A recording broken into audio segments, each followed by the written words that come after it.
Well, good morning, everyone. I'm glad to be back with you. Thank you for allowing me this time to reminisce and to bring you up to date on a few issues.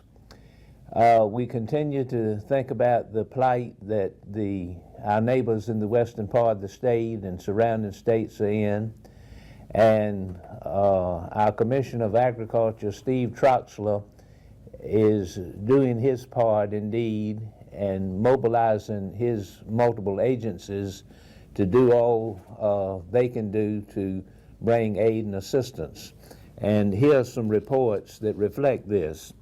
Recently, North Carolina Commissioner Troxler toured the mountains in the aftermath of Helene. Commissioner Troxler viewed the damage to western North Carolina firsthand earlier this week. And here is a transcript of some of the conversation that he shared afterwards. Well, we're getting reports out of western North Carolina of the destruction across that region because of Hurricane Helene. I am talking with Ag Commissioner Steve Troxler. And Commissioner, I know you have flown over the area this morning. What have you seen? Around anything that flows water, there is mass destruction.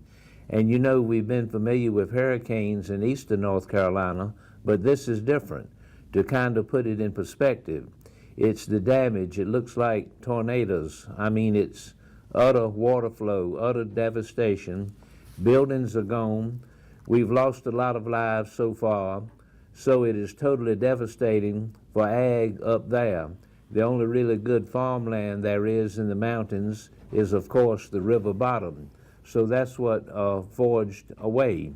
It's pitiful, and the apple trees have been there for a long time, blown out of the ground. So we got a lot of pieces to pick up to get these people back on their feet, and it's not going to be anything overnight. This is a marathon. Let's start off with talking about just the roadways up there. I mean, there are many major thoroughfares that simply don't exist anymore. So the conversation continues on, and the moderator says that's true too, and mudslides and landslides, and then was washed out, and communications are very, very spotty. They're working to restore power. But you know, just to kind of put it in perspective, I talked to a friend of mine, I guess it was Saturday, and said he went to the grocery store to get a few groceries, and the line was horrific, about an hour and a half long, and if you did not have cash, you couldn't buy anything because there was no internet. So then you went to the gas station to get gas, and the same thing. And then you go to get cash, and the machines don't work. So it's that difficult, and the need is going to be great. Now that is a very recent response to all this activity and situation in the West. Here's a follow-up on this initial report. Farmers in western North Carolina are dealing with much devastation. That's why State Farmers Market in Raleigh is collecting donations, food, and supplies. They're making sure local farmers are not forgotten. Donations are rolling in for hard-hit communities as what's left of some of the western North Carolina farmlands and crop production is unrecognizable. My body is wore out, that's a quote, said Transylvania County livestock farmer Sarah Clayton.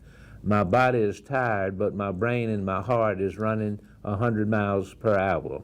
Clayton shared photos with WRAL News from farmers across the county who have lost the majority of their crucial crops, produce, and cattle. It's been a huge devastation, not just the things that we use for our livelihood, but this is people's businesses that may not ever recover, and that's a hard pill to swallow. Recently on Saturday, this lady, Clayton, Ms. Clayton, was sitting beside Brevard High School, which has become a central hub for farmers to gather supplies. From yesterday till this morning, we've already gone through probably 70% of the supplies that were delivered in the last few days, Clayton said. So the need is there. the supplies are coming from local organizations. And some of that support rolling is coming from efforts like this with the State Department of Agriculture. There's just so many pieces to the puzzle of so many things, said State Farmers Market Manager Monica Wood. There's all the livestock farmers that have really had to come together. There's a lot of different resources that the North County Department of Agriculture and our Emergency Programs Division are working on as far as helping getting feed and hay.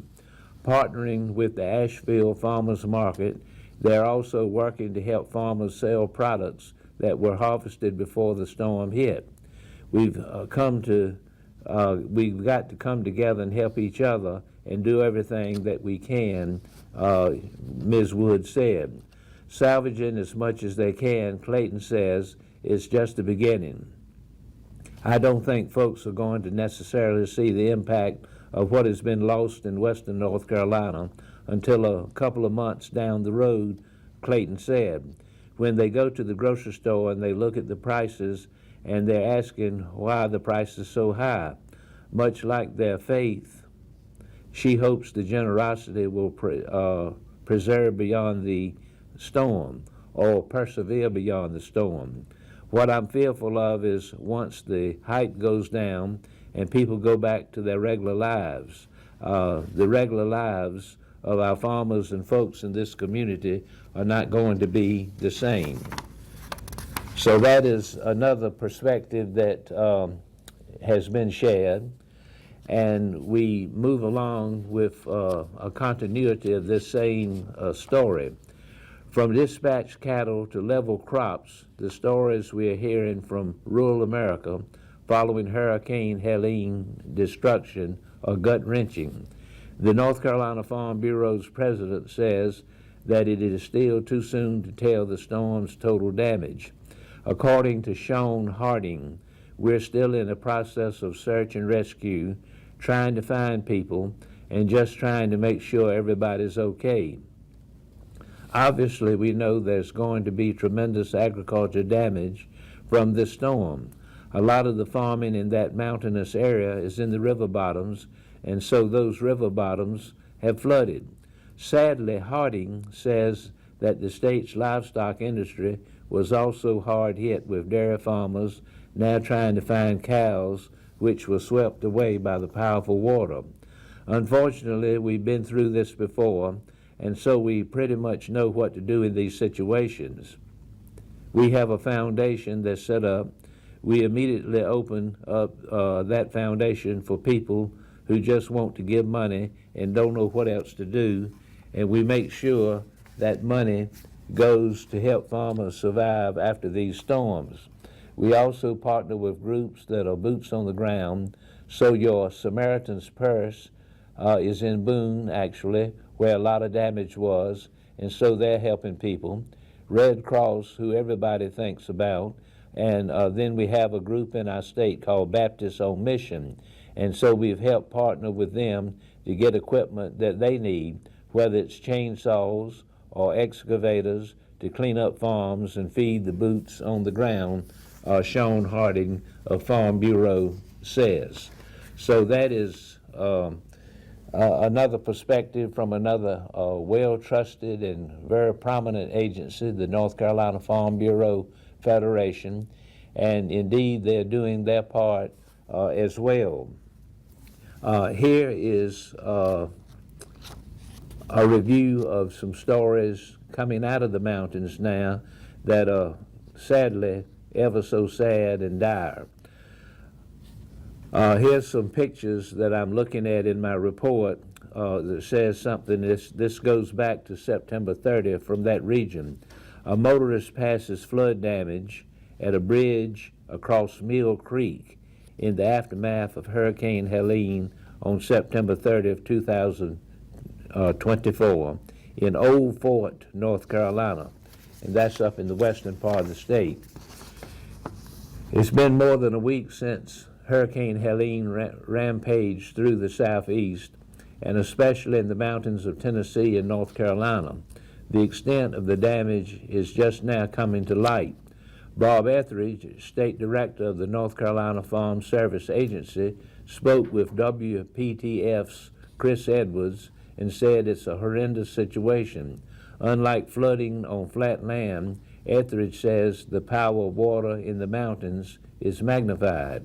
One farmer said he had 4.5 acres of land, and after the flood went through, he had 1.5 acres left because he knew the bottomlands, and then and in between the hills, that's what he farmed, and on the slopes, and a lot of that's gone.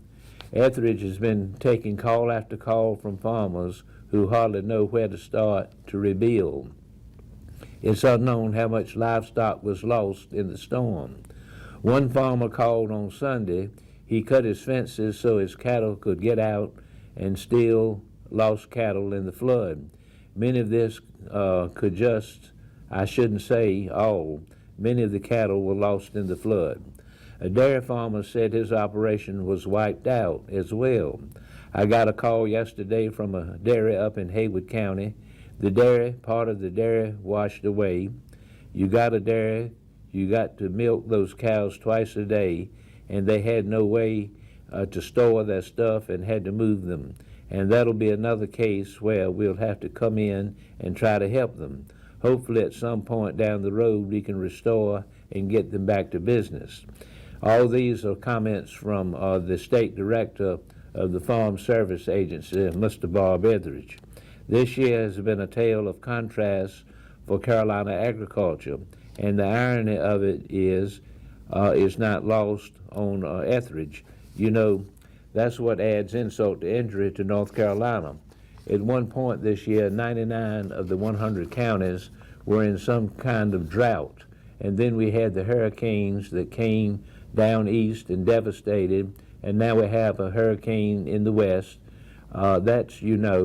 It's like an apocalyptic flood. Etheridge assured farmers that the FSA, which is the Farm Service Agency, and all of the USDA and other federal agencies are working tirelessly to help. We have funds to help pay for animals they've lost to provide feed for the animals.